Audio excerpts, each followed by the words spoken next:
Hello, and welcome back to the Carbon Capture Magazine podcast.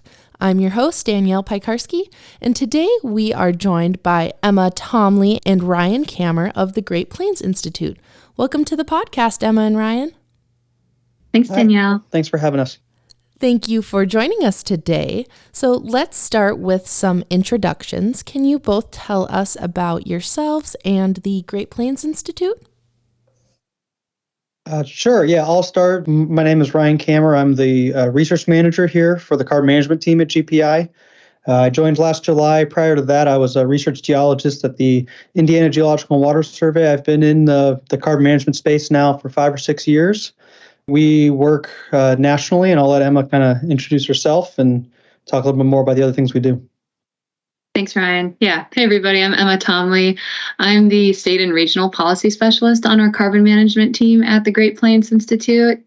I've been with GPI for a little over a year and a half, working primarily with our regional carbon capture deployment initiative, which works with state staff and other organizations to share information on what policies states can enact to help support carbon management projects. As for the Great Plains Institute, or GPI, we're a nonpartisan nonprofit organization focused on energy policy, and we work with a number of organizations to help transform the energy system to benefit both the economy and the environment. Specifically, the carbon management team has been working to encourage deployment of carbon management technologies for over 20 years through providing informational resources and analytical work and helping facilitate stakeholder groups.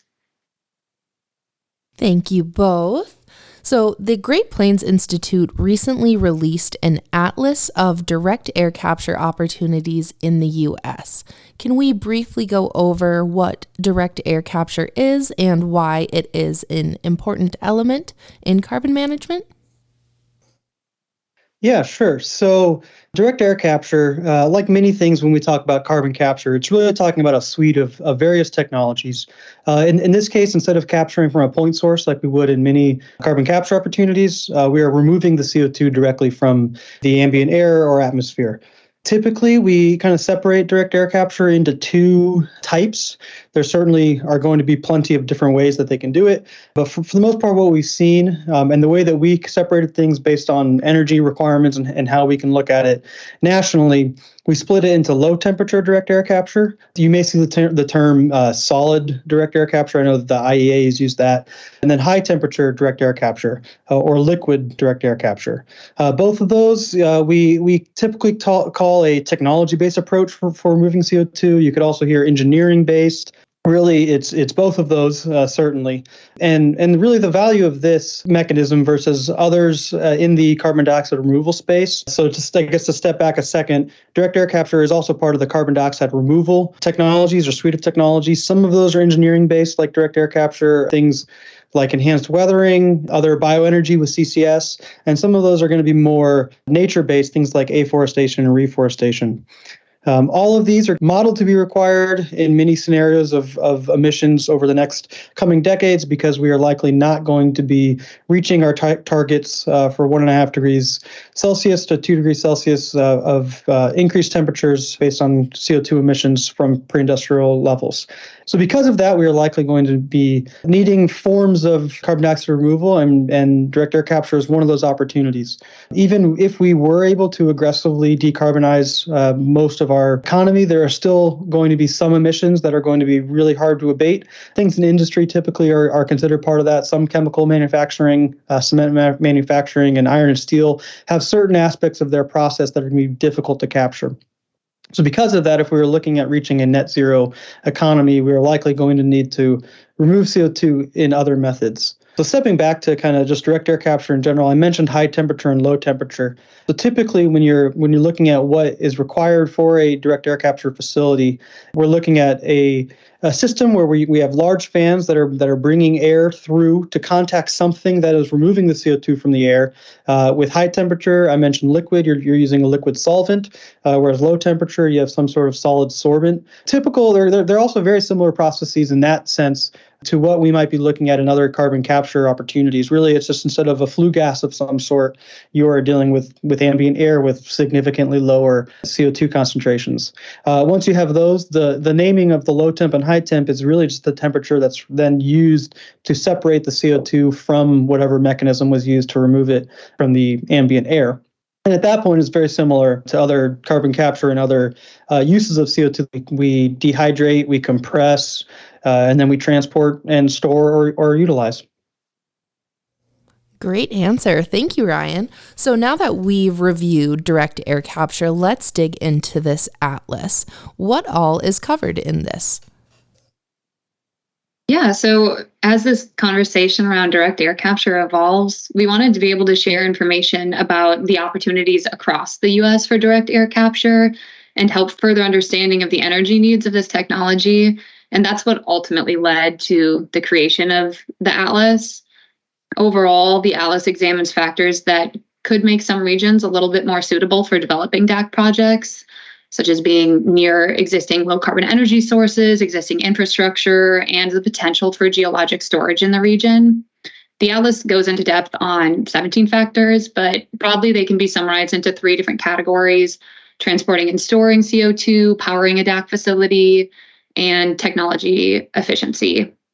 So if we start with the first one of those, transporting and storing CO2, it's important to realize that for any DAC facility to effectively achieve net negative emissions, that CO2 that's captured from the atmosphere is going to need to be transported and securely stored underground in saline geologic formations.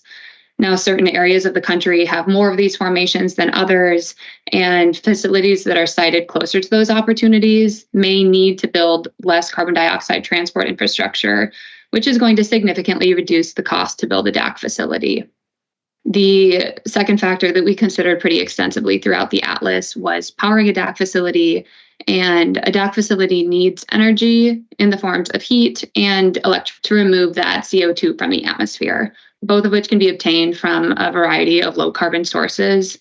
In the Atlas, we covered electric energy grid factors, low carbon heat, heat with carbon capture, and waste heat recovery. And I'll let Ryan go a little bit more in depth into those factors. Yeah, thanks, Emma. Yeah, so as Emma mentioned, really powering the facility, you're looking at both an electricity supply, but also a heat supply. The electricity supply, and really it's going to depend on the specific facility and how the operators and developers choose to do it. But largely, you're going to have something that is powering the fans to move air through the system. But you also are going to need heat to separate your removed CO2.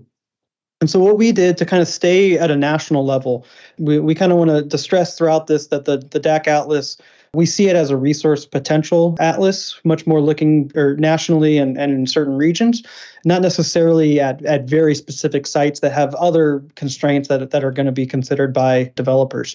And so what we did is when we looked at electric energy grid factors, we ranked every one of these in the maps. So the Atlas has these various maps that show what each required aspect of a DAC facility, what the potential is relative to other parts of that specific aspect. So looking at electric energy grid factors, it was looking at a larger scale. Is this going to be an area that has a low carbon opportunities for electricity? Certainly, there might be some opportunities when a DAC facility is being built that it would look at having its own electricity supply on site instead of maybe tying into the grid. But this is, for our purposes, we were looking a little bit broader than that. And so first was just looking at, what is the emissions of the grid throughout the country? We also then looked at, for some opportunities, when you're dealing with specifically lower temperature heat requirements, you can look at things like geothermal heat supply. Maybe there's some opportunities with some concentrated solar power would be another one. Biomass can certainly provide you a low carbon source of heat if it has a carbon capture as well. So those would be some of our low carbon heat that might be on the lower heat side. And then for those technologies that are looking at a higher heat requirement, they might be looking at opportunities to have heat with carbon capture. Maybe net power is one of them that are looking at using natural gas with carbon capture to have a low carbon heat from a natural gas facility. We also wanted to look at waste heat recovery and seeing now, instead of maybe project what resources might be available in the future, looking at things, again, like biomass potential, solar potential, things like that, looking at what is the existing infrastructure of industry and power processes that might have waste heat recovery. These typically also fall into the low heat, though there might be some opportunities that the high heat demand of a liquid direct air capture facility might be able to tap into. We looked at those as well as another potential to work with facilities throughout the country to have waste heat recovery. Thanks, Ryan. And like I mentioned earlier, there's that third category that we did consider, which was technology efficiency. So one thing to realize is that DAC facilities are pretty sensitive to the atmospheric conditions around them, which makes their location a key part of how efficiently they can capture CO2. High humidity and high temperatures provide optimal climate and atmospheric conditions for DAC system operation, although temperature does have a higher impact on their efficiency. And so after evaluating all of these factors that we've been talking about, 7 regions in our atlas emerged as great locations to develop regional DAC hubs. Those 7 regions are California, the Rockies and Northern Plains, Permian, Mid-Continent, Gulf, Midwest, and Mid-Atlantic and Great Lakes. I know these categories may seem broad, but if you look at the atlas, you'll be able to see them in a bit more detail. All that to say is that each of these regions has characteristics that could make them suitable for DAC. So, for example, California has warm air temperature that is great for the operation of DAC technology, as well as plentiful electric power and industrial facilities with potential for waste heat supply or combined heat and power. When you look towards like the Rockies or the Northern Plains, sure, they might not have that same warm air, but that region does have existing geologic storage and infrastructure, geothermal suitability, and natural gas availability. So although we've identified some regions where DAC may be suitable, anywhere DAC can be deployed that's beneficial and feasible is where we're going to want to look at. And I know that Ryan has a few other comments on what areas might be beneficial when we look at future or existing carbon management infrastructure.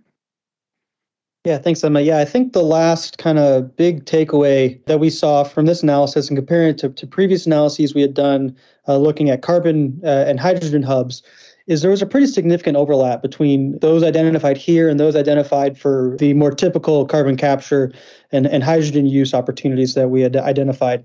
All but one of these overlapped almost identically in the same locations. The only one that wasn't was the Midwest, a little bit further south than what we had identified as far as carbon capture opportunities. And that's just looking at maybe where the optimal storage is in the Midwest, a little further south into the middle of the Illinois basin along the border of Illinois and Indiana compared to where a lot of the sources are a little bit further north towards Chicago. But other than that, it was really interesting to see how much overlap we had.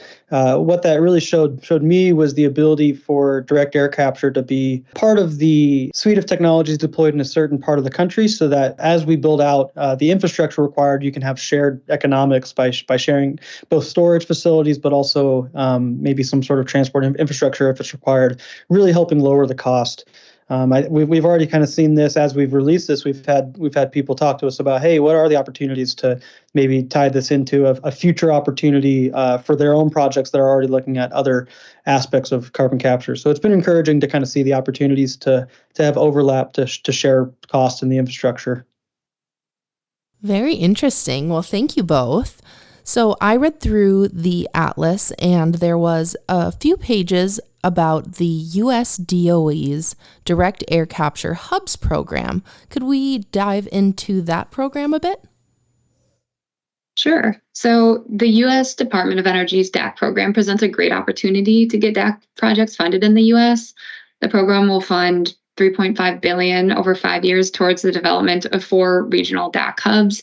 And for those who might not know what a DAC hub is, at least defined by the DOE, it could be a single DAC facility or a network of different DAC projects with CO2 storage or utilization options and transport infrastructure that can hopefully store or utilize about 1 million metric tons of CO2 per year.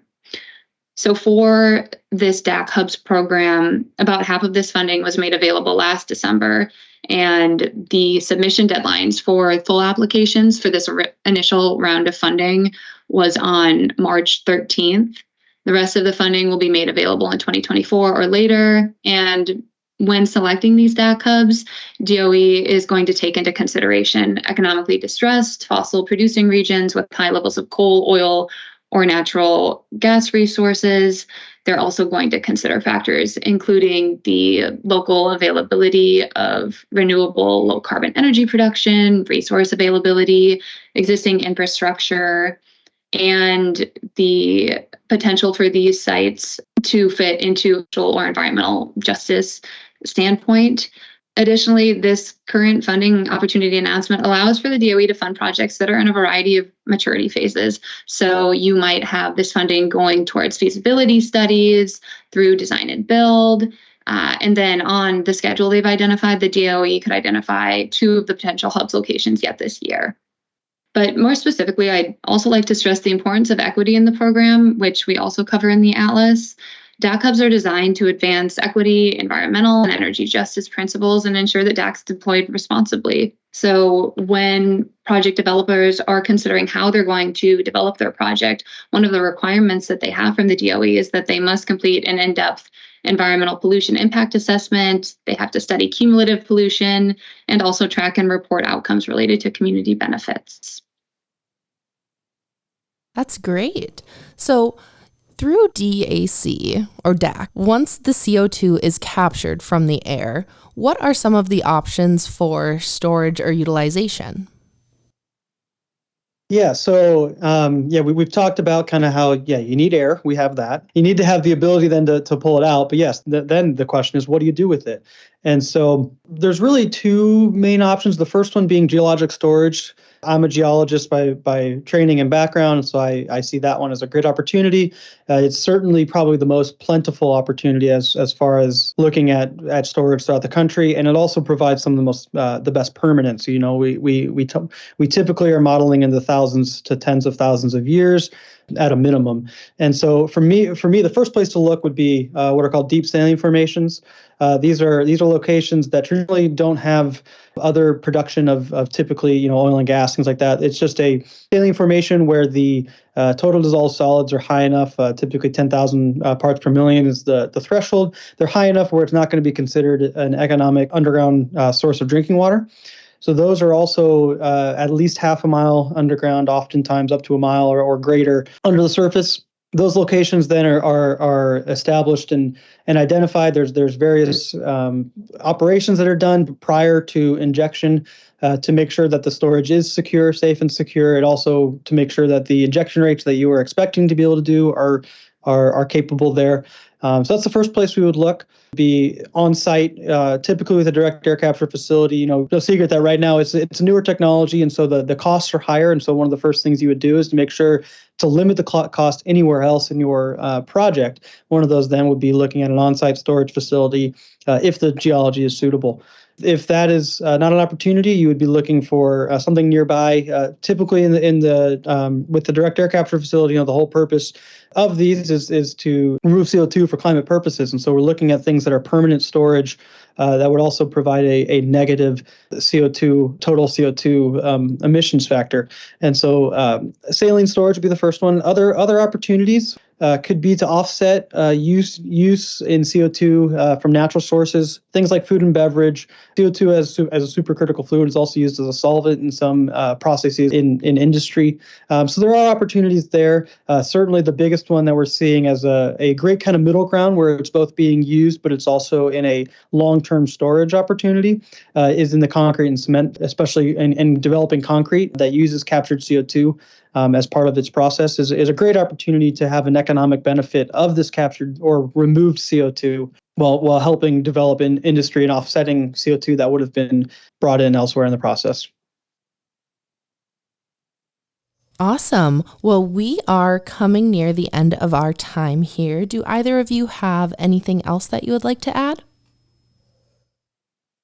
Yeah, I'd like to jump in and say that solving climate change and boosting DAC technology, that's going to require action at the federal, the state, the local levels. And there are so many ways to get involved in those efforts. I think collaboration generally is going to be key to navigating any major technological or societal change, and that's going to include carbon management. At GPI, we're working to get everyone on the same page about carbon management, including policymakers, industry leaders, labor unions, environmental advocates, community leaders, as well as members of the general public. So for anyone who's listening, industry, other nonprofits, environmental organizations, the public, if you want to get involved in these efforts or just learn more about carbon management, feel free to reach out to us or to look into any of our other initiatives, which are the Carbon Action Alliance, the Industrial Innovation Initiative, the Carbon Capture Coalition, and the Regional Carbon Capture Deployment Initiative. Yeah, and I'll just add that we're encouraged by really the uptick we've seen both in announced projects and just overall interest and funding in this area in the last couple of years. So yeah, we're just really encouraged by that. We are excited to see these projects that have been announced become operational in the coming few years. And yeah, as Emma said, we're happy to help and engage with anyone who's interested in advancing carbon management. Again, we are joined by Emma Thomley and Ryan Kammer of the Great Plains Institute. Thank you both again for joining us today, and thank you to the Great Plains Institute for all the work that your company is doing in this space. Thanks, Danielle. It's been a pleasure. Yeah, thanks for having us. And thank you to our listeners for tuning into today's podcast. If you are interested in being a podcast guest, please reach out to Carbon Capture Magazine, and we look forward to next time. Until then.